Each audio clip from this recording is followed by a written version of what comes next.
Welcome to our 2022 Wildwood 36 VBDS. Starting right in your back bumper here, you're just going to reach in, pull that cap out of there. Inside of the bumper, you're going to find your sewer hose. Take note of those two ears and the adapter here. It's how you'll be hooking it up to your sewer system. And then the hose itself is about 20 feet long when it's fully extended. Just keeping it stored in the bumper back here to help keep any sort of stench out of the unit, keep things that bit fresher. And then that cap just presses back into place. In this corner, as well as in each corner of the trailer, you're going to find a stabilizer jack here. All they do is just run down to the ground, give it another turn or so to firm it up, and that'll just get rid of any sort of bounce or sway you see on the unit right now. Additional to that, you have the JT strong arm. So you just have that little T-latch. You're going to loosen that off whenever you're moving the stabilizer jack up or down. And then once you have it set, you're just going to kind of tighten it down a bit, and then it'll just kind of prevent any sort of forward and back movement. A couple of steps forward, we get your power inlet. So your short cord will be the exact same. You have a little notch in the bottom corner there, lines up with that notch there. Press it into place, and then you follow the cord back. You're going to find a standard 30 amp end. Most campsites will have that. You can just plug straight on in and you're good to go. We do also provide you with a 15 amp adapter, so if you're looking to plug in at home to charge your batteries or run your fridge, you've got the power to do so. Right beside that's your city water inlet. Water hose will plug into there, turn on the water. That'll pressurize water lines throughout the unit. Right underneath it, we've got your sewer system. So this cap here, if you just kind of press on that, give it a turn, you can pull it on out of there. You see it's got the same ears on it that your sewer hose had. That'll attach the same way where you're just pressing it in, turning it until it kind of clicks. On the left, you get a gray valve. On the right, you get a black. Black valve's controlling your black tank. Black tank is filled from your toilet. So that's of course gonna be your dirtiest water, so you wanna dump that first. Once that's done, you can then come to your gray tank. Gray tank is gonna be filled from your sinks as well as your showers. So typically cleaner water. We'll dump that last to help keep that sewer hose as clean as possible.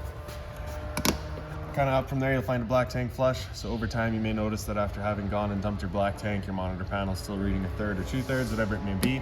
Typically, it's just some debris hanging inside of the tank between the probes, just causing that misread. So what you do is just take your water hose and plug it into here, open up that black valve, turn on the water, that'll just flush out that water tank for you. Kind of up again from there, we'll find your exterior shower. So you'll get a key just like this guy here, stick it on into there, open it up. You get the standard 3-foot hose with the standard head, hot and cold water. So if the dog's out getting muddy, you can spray him off before he gets inside. Just tuck that back away and lock it back up.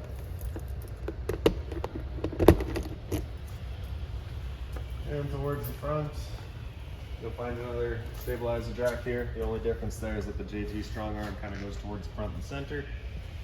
At the front of the unit, you do have a battery disconnect switch. So right here, you can see that's pulled out. That's your battery, of course, turned off. We'll pull that dust cap off of there and insert our key. Turn it so that it points up. That's your battery then turned on. Battery itself is housed inside of this box right here. So as long as you're plugged in through that short cord in the back or your 7-pin to your tow vehicle, that battery will be charging for you. This cover right here, if you loosen off these knobs, push it back, you can open it up, you get access to your propane tanks. The video will go straight off. So you can see that the two tanks are just teed in together. They just work off of the one regulator. So you're just gonna kind of open up the one tank. Once things stop working, we'll just close that one off, start running off the other one while you get the one filled. In front, you have a power tongue jack. So on the left is your light switch. On the right, up is up, down is down. Inside here, you do have your little storage compartment.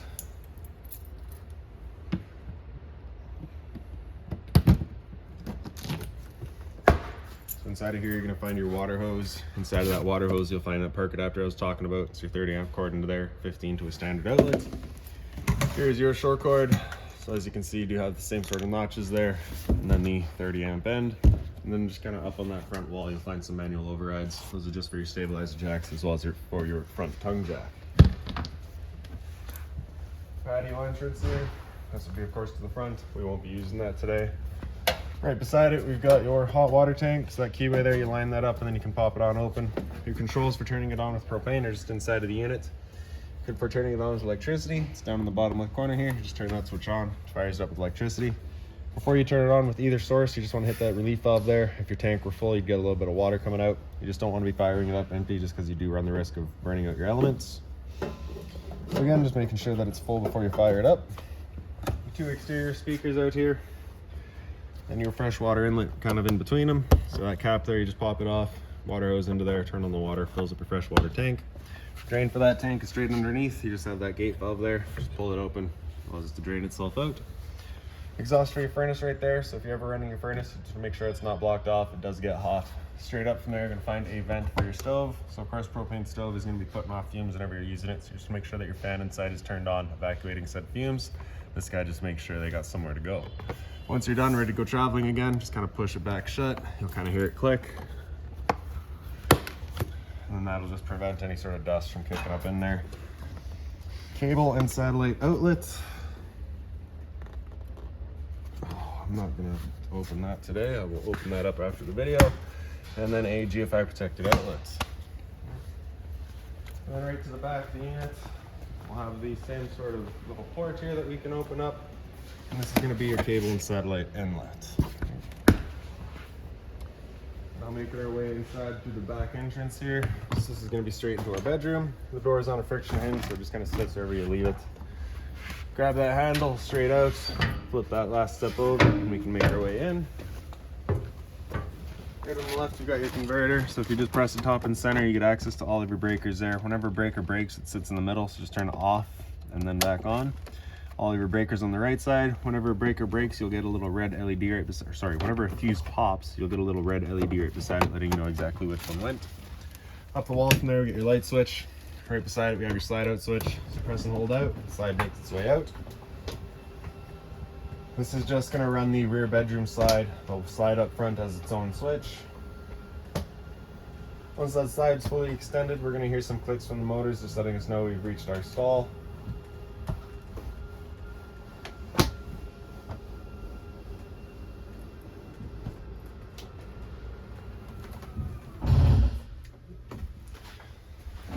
A little bit of storage space down here. This will be, of course, for your TV, cable and satellite outlets, as well as your power outlet for it. A little bit of closet space. Blinds throughout the unit are just these slow rise. They're just kind of sit where you leave them. Just kind of snap them again. They run back up.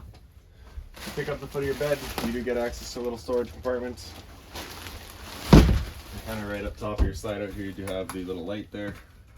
USB charging as well as power outlets for either side.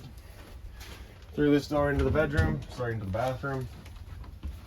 Light switch is right up on the wall here. Medicine cabinet just kind of opens on up. You do have this little elastic over on the side that will sit into this tongue and kind of act as your travel strap. Underneath there, we have your hot and cold water at your sink. GFI protected outlet beside it. It's test on the bottom, reset on top. So if you ever have outlets that don't work, it's the first thing you should check.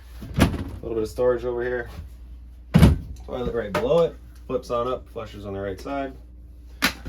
A little bit of storage underneath the sink, just being mindful of your drains and your water lines. And then into the shower here, you get the standard head and hose, hot and cold water, of course. Right above our heads is a ceiling vent. So we're just gonna open up just like that. Switch in the back turns on the fan. Bit more storage right behind me here. Now into the front room. Kind of right around this corner here is where our slide out switch is, so I'll just bump that out real quick. And then we can kind of sneak around there.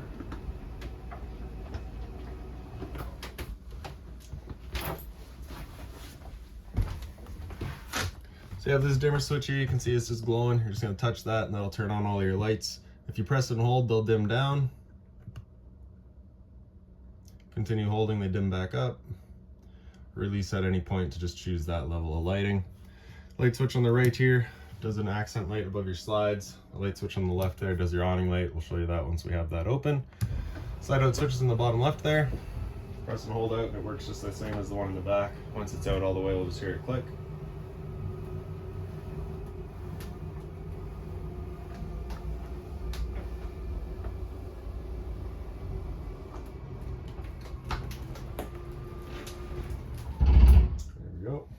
Up from there, we got your water pump switch on the left. Turn that switch on, turns on your water pump, drawing out of your fresh tank to pressurize your lines. Water heater switch is right beside that. Turn that switch on, you get that little light up there letting you know that the ignition sequence will start. Once that sequence is started, that light's gonna go out. It's gonna try that 3 times. If after the 3rd try the hot water tank hasn't fired up, that light's gonna come on and it's gonna stay on. At that point, just off and back on to reset it.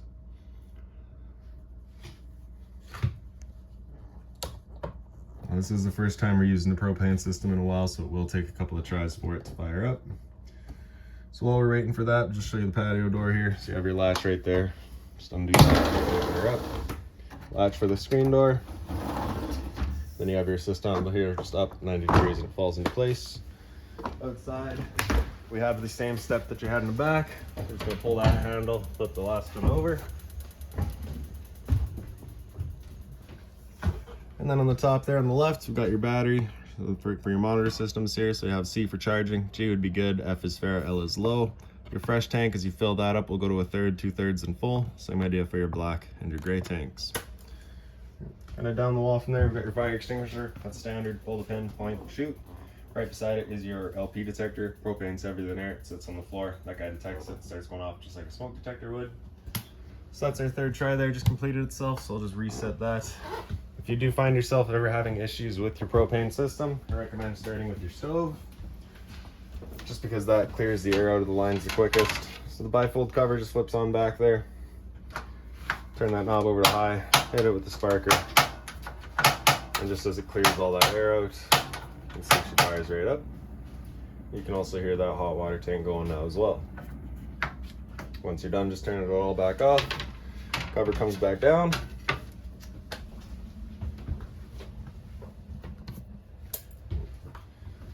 So in the rest of your kitchen, you do of course have your sink here. You have the stainless hard holding cover, hot and cold water, of course, with the mobile head.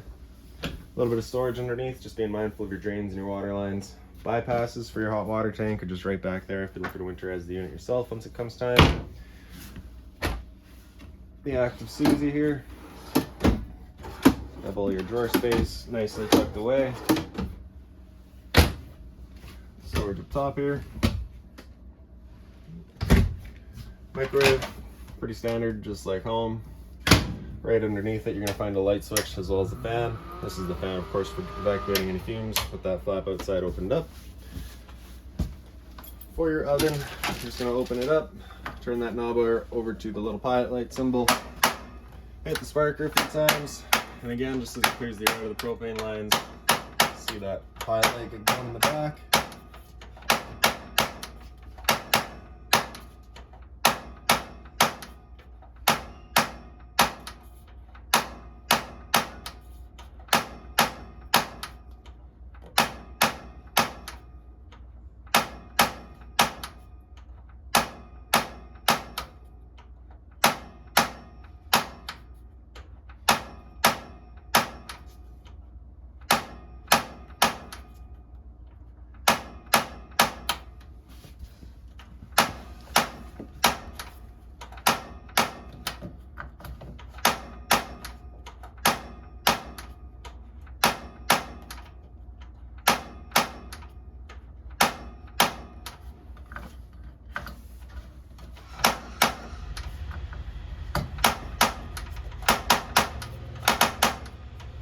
There we go.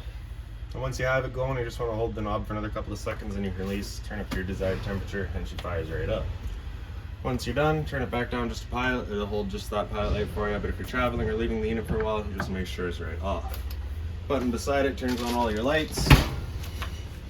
Household refrigerator beside it, so you just have this little travel latch here. You're just going to unscrew that.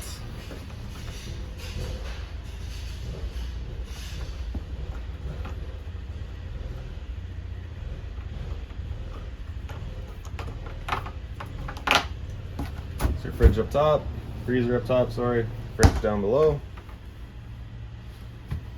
And then screw it back in whenever you're going traveling.